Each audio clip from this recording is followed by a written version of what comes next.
anak-anak, berjumpa lagi dengan saya Pak Jerry. Apa kabar? Saya harapkan kalian semuanya sehat di rumah ya. Meskipun kita belajar dari rumah, itu tidak mengurangi semangat kita untuk tetap belajar. Ya. Oke, kita akan lanjut materi pembelajaran minggu lalu, yaitu pada subbab D, menyajikan lisan dan menulis teks deskripsi.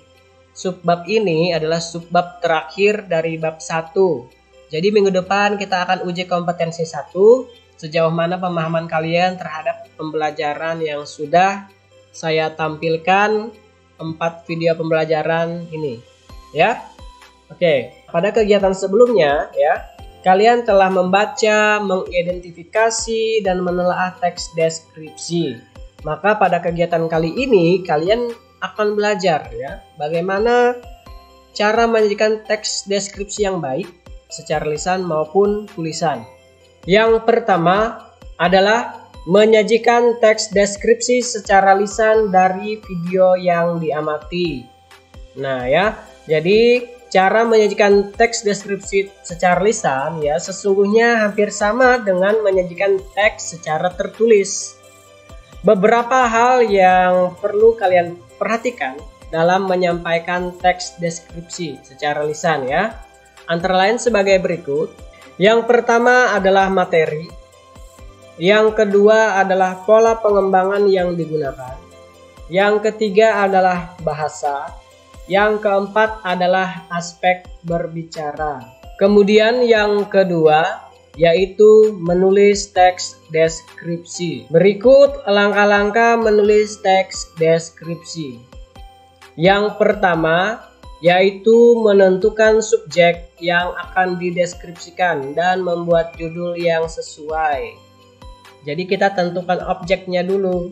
Objek apa yang akan kita deskripsikan, serta tentukan judulnya. Saya rasa kalian untuk menentukan judulnya itu sudah bisa. Kemudian yang kedua, membuat kerangka bagian-bagian yang akan dideskripsikan. Kerangka itu adalah gambaran dari objek yang akan kalian deskripsikan. Ya. Kemudian yang C, mencari dan mengumpulkan data. Kira-kira data apa saja yang kalian perlukan untuk mendeskripsikan objek tersebut. Kemudian yang keempat, menyusun kalimat-kalimat menjadi paragraf pembuka teks deskripsi atau bagian identifikasi. Yang kelima, membuat rincian objek atau suasana yang kamu deskripsikan dengan menggunakan kata dan kalimat ya, yang merangsang panca indera kita. Sehingga membaca teks deskripsi akan seolah-olah melihat, mendengar, merasakan ya apa yang kalian deskripsikan. Sebaiknya menggunakan variasi kata agar menarik. Kemudian yang ketiga, cara menyunting teks deskripsi. Yang pertama yaitu kalian membaca tulisan, membaca teks deskripsinya itu.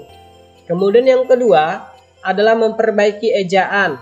Apabila ada kata-kata yang salah, kalian perbaiki. Kemudian yang ketiga adalah mengurutkan kalimat.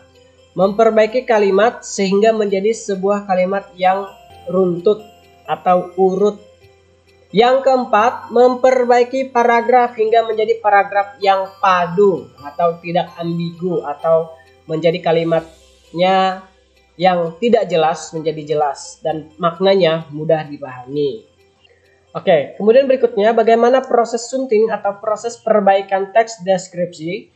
Yang pertama yaitu ketepatan penulisan ejaan. Ejaan ya. Jadi ketepatan penulisan ejaan itu sangat berpengaruh terhadap isi teks deskripsi. Yang kedua, ketepatan penggunaan kata-kata. Ya. Kata-kata yang baik akan mengandung makna yang baik sesuai dengan konteks atau sesuai dengan objek yang dideskripsikan. Yang ketiga, penggunaan kalimat efektif, tidak berbelit-belit agar supaya naik ke atas akan segera, yaitu adalah kalimat yang tidak efektif, berbelit-belit boros. Kemudian yang terakhir adalah keterpaduan paragraf. Jadi di dalam kalimat itu semuanya nyambung, tidak ada yang tidak nyambung. Kalau ada yang kalimat tidak nyambung, berarti kalimat itu tidak padu. ya. Itu kalimat yang tidak bagus. Oke, sampai di situ paham ya? Untuk tugas 4, kerjakan tugas yang ada pada buku pegangan kalian di halaman 8. Tugas individu 4, nomor 1 dan 2 saja. Saya ulang.